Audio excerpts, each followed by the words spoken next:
Mais uma vez, seja bem-vindo ao canal Teologia Aprenda Mais. Acesse o nosso canal, deixe o seu like, curte os nossos vídeos. Também possa compartilhar também os vídeos que temos gravado, os vídeo-aula, os vídeo-reflexões. Então, nesse vídeo de hoje eu quero gravar sobre as seitas orientais.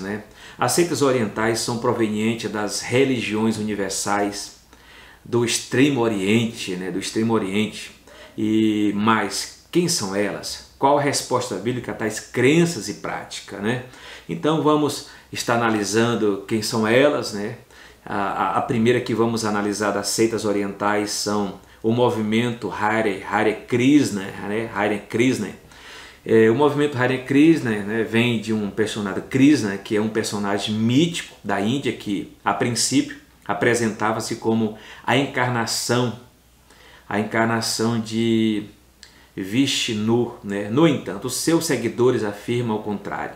Vishnu é a encarnação de Krishna. A Sociedade Internacional para a Consciência Krishna, conhecida popularmente como o movimento Hare Krishna, é uma ramificação do tronco religioso hindu. Seu fundador ensinou que Krishna é o Senhor Supremo sobre todas as outras divindades. Então tem esse movimento aqui. A questão da segunda que vamos analisar também é a Igreja Messiânica Mundial. A Igreja Messiânica Mundial foi fundada em 1935 no Japão, chamada por seus adeptos de Meishu, Senhor da Luz. A oficialização da Igreja Messiânica Mundial deu-se apenas em 1947, e declarou ter recebido entre 1926 e 1935 uma série de revelações sobre Deus, o homem e o mundo. As supostas revelações teriam mostrado a pobreza e a miséria como consequência dos males espirituais do homem. Como solução, apresentava a prática, a purificação do espírito, para tornar o homem virtuoso e feliz e digno.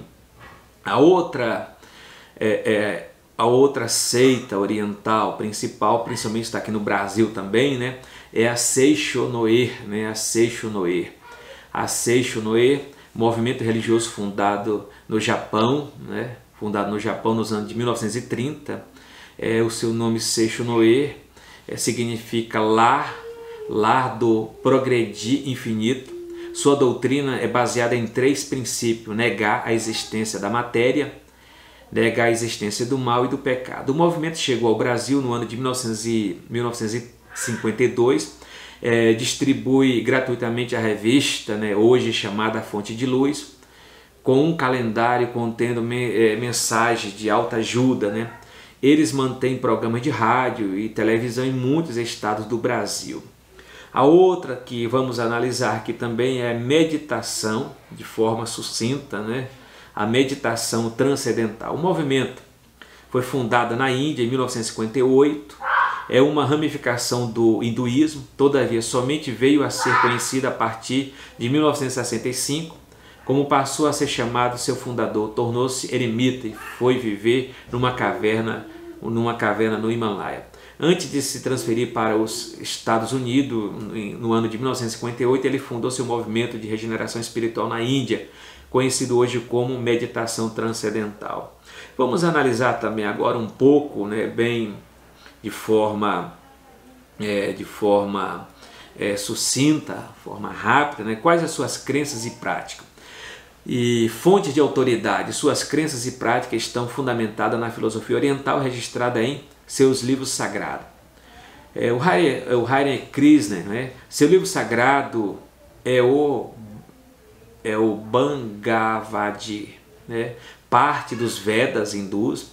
Eles dizem que acreditam também na Bíblia, quando acha que certas passagens apoiam suas crenças e práticas. O mesmo é dito a respeito do Alcorão. Tem aí a Igreja Messiânica Mundial, seus escritos sagrados são as obras do Meishu e de sua esposa. A semelhança do movimento Hare Krishna afirma aceitar a Bíblia, supondo que ela, de alguma forma, apoiará suas crenças. Vamos analisar também a questão da Seishonoe. Seus escritos sagrados são os mesmos do Shintoísmo, e do Budismo. A Tripitaka é um livro sagrado, e até mesmo a Bíblia. Mas as obras padrão deles são os escritos como a verdade e vida, né? 41 volume, e a Sutra Sagrada. São as obras aí de forma rápida da Seishonoye. A meditação transcendental. Seus escritos sagrados são as interpretações dos Vedas, né, e principais livros sagrados do hinduísmo.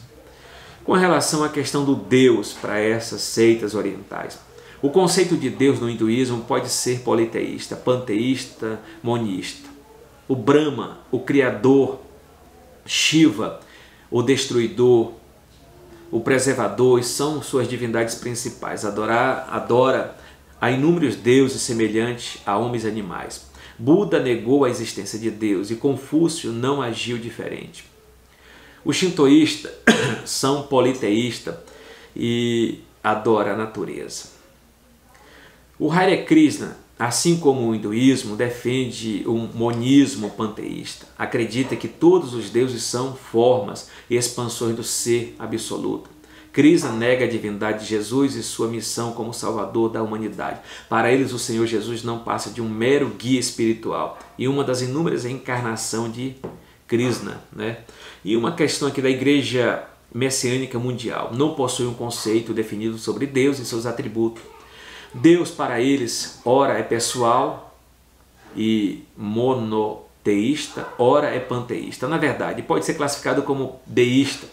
Os messiânicos exaltam mais Meishun do que a Deus. Nega a divindade, a morte, a ressurreição de Jesus. Afirma não ser Jesus o Salvador. Consideram apenas como alguém que encontrou a felicidade, mas Jesus para eles não é Deus.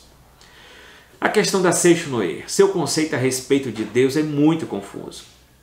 Eles parecem ser panteísta, pessoal, mas às vezes apresenta como uma energia vital, impessoal. Como negam a existência do mal, logo Jesus não teria sofrido. Negam a sua divindade, eles negam a divindade de Jesus e a ressurreição corporal de Jesus.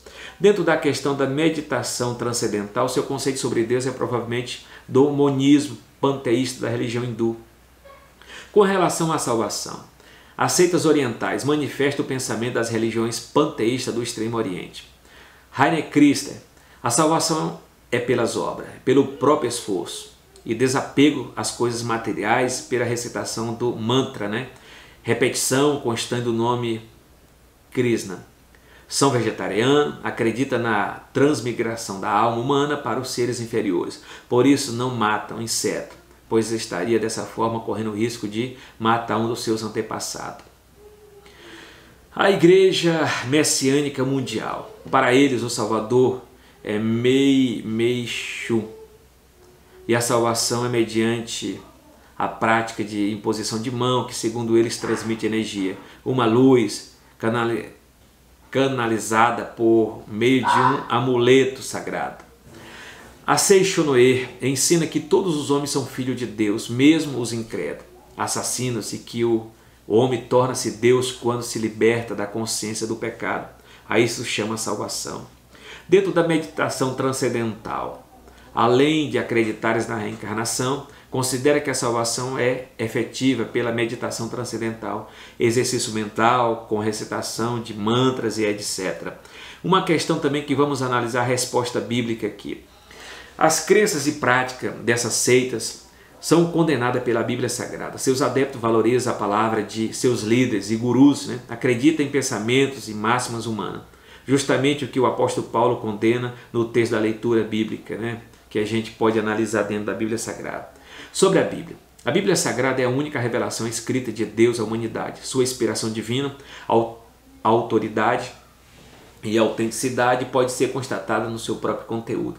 Os livros sagrados das seitas, né, orientais e religiões, por outro lado, não apresentam prova de sua inspiração e autoridade. Pelo contrário, revela inúmeras contradições.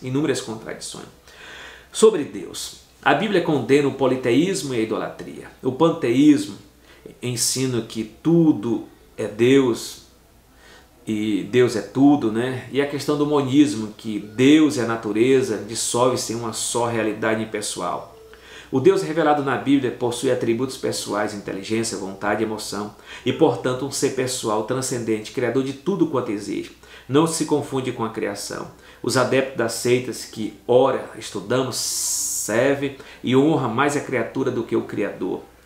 Com relação a Jesus, o Senhor Jesus é o Deus verdadeiro que se fez homem. Somente Ele pode salvar o ser humano, pois é impossível Salvador, pois é incomparável Salvador. Substituir o Senhor Jesus e seu evangelho pelos gurus das seitas orientais e suas divagações metafísicas, que ninguém pode compreender, só mesmo para os que preferem as trevas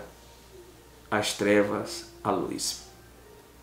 Com relação à salvação, não há vínculo algum entre a salvação bíblica com aquilo que é chamado de salvação pelos movimentos sectários. Em outras palavras, as seitas negam a doutrina da salvação pela graça mediante a fé, por acreditares apenas por esforços humanos para obter aquilo que chama de salvação e na reencarnação, né? É o que se prega dentro das seitas orientais.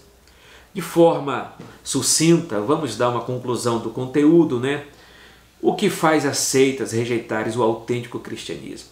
Vamos adequar nossos métodos de evangelização e missões a fim de ganhar para Cristo os que seguem tais seitas. Por falta da palavra de Deus, e tais pessoas estão perecendo sem qualquer esperança de ver Deus. Mostremos-lhes, pois, que o Senhor Jesus é a única solução. Você está disposto e preparado para ganhá-los para Cristo? O momento é chegado, né? O momento é chegado. É um grande desafio? É um grande desafio, mas é a nossa missão de pregarmos o Evangelho a todo mundo, ide por todo mundo e pregar o Evangelho a toda criatura, né? Essa é a missão da igreja, essa é a grande comissão que a igreja tem que fazer e tem que estar atenta para pregar o Evangelho a toda criatura. Então, falamos aqui de forma sucinta, de forma rápida sobre a questão das seitas orientais, para acrescentar aqui nessa obra de seitas e heresia, é mais uma provocação para que você possa estar estudando, né? Buscando e conhecendo essas demais seitas que pode estar batendo na sua porta, ou então no canal de televisão, nas redes sociais, você já tem um pouco da noção quem são elas e possa estar se aprofundando. Shalom, a paz, até o